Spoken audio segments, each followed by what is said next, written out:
Springfield's mayor says the Basketball Hall of Fame was secretly working to move the Hoophall Classic to Boston, an event that brings more than $11 million into our region every year. That turns us over to Western Mass News reporter Reagan Lockery, who joins us live from outside the Hall of Fame tonight. Reagan. Yeah, that's right, Amanda and Chris. For anyone who lives or works or does business in the greater Springfield area, this one hits home. Mayor Dominic Sarno of Springfield says that the Hall of Fame was having conversations supposedly behind closed doors without him about moving the Hoophall Classic out of Springfield, and he wants answers. Springfield isn't just any city when it comes to basketball. It's where the game was born. That's why Mayor Sarno says he was blindsided when he learned the Hall of Fame was quietly exploring a move to Boston. The Hall cited a need for more hotel rooms and gym space, but the mayor says Springfield has both local hotels and high school gyms. He argues are more than enough to keep the tournament right here.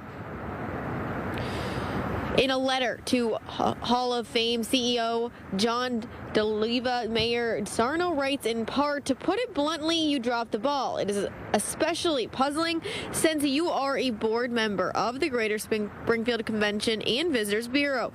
You were working counter to that mission."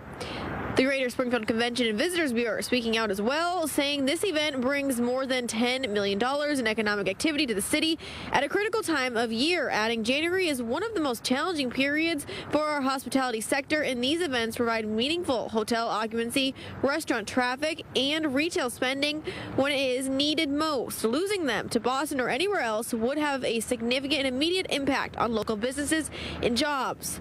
Local school leaders say the stakes are high for their communities too. Chickabee's director of athletics says in part, this event, quote, not only celebrates the game at the highest high school level, but also showcases how the Springfield and Western Massachusetts community comes together to host one of the premier high school basketball tournaments. South Hadley's athletic director weighed in, writing in a statement in part, having the Hoophall tournament in the city where basketball was invented is the only aspect that makes sense.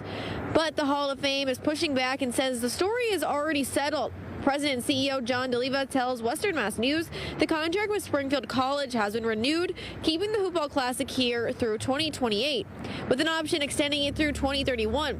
DeLiva says, quote, there simply will be no changes to the events that have been held in the past. Now, the contract is signed and the Classic stays, at least for now, here in Springfield, but the mayor is still wondering why these conversations were ever brought about. For now, reporting live in Springfield, Reagan Lockery for Western Mass News.